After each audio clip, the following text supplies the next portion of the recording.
नाही, मला वाटतं नुसते बिर्याणी खाण्यात मजा येणार नाही रे. मस्त एक एक बिअर आणू थंडगार आणि पिऊ. चालतंय, तू म्हणशील तसं करू, पण कसं आहे माहिती आहे का, जास्त धिंगाणा घालायला जमत नाही बरं का. हां, नाहीतर बिअरच्या बाटला भेटला आपल्या आपण फेकून द्यायला लागतील हा. कोणाला जर माहीत झालं तर आपल्याला हाणतील धरून, समजलं ना. हो चालेल, करू आपण, पण एका एकाला 200-200 रुपये लागतील तर आपली बिअर होती, नाही तर होत नाही बरं का. अरे 200 रुपये काय, मी 300 रुपये आणतो घरून, त्याचं टेन्शन घेऊ नको. तू तुझे पैसे जमा कर. चालतं रे भाऊ, माझ्याकडे पैसे येतं, आपण मस्त 200-200 रुपये जमा करू आणि बिर्याणी आणि बिअर आणू. माय दादू, मी एकदाचे पैसे भरतो का रे या, तुझ्या पाया पडतो रे. माझ्याकडे पैसे नाही तर मग पैसे आल्यावर तुझे पैसे तुला देऊन टाकतो.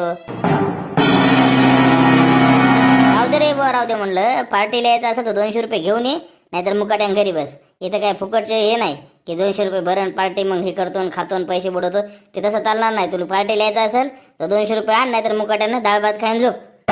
अरे बुवा, पैसे असतील तर पार्टीला, नाही तर तुझ्या तू घरी राह. माय म्हणून काय रुपया नाही, काय नाही. मलाच माझ्या बापाच्या खिशातून पैसे चोरा लागतात.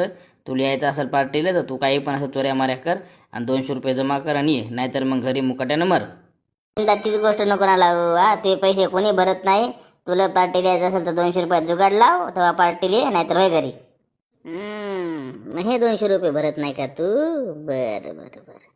नाही, त्या पार्टीमध्ये त्या बापाला घेऊन आलो तर नावाचा चैत्या नाही म्हणलं. हागोस्तोर मारायला तो हागोस्तोर.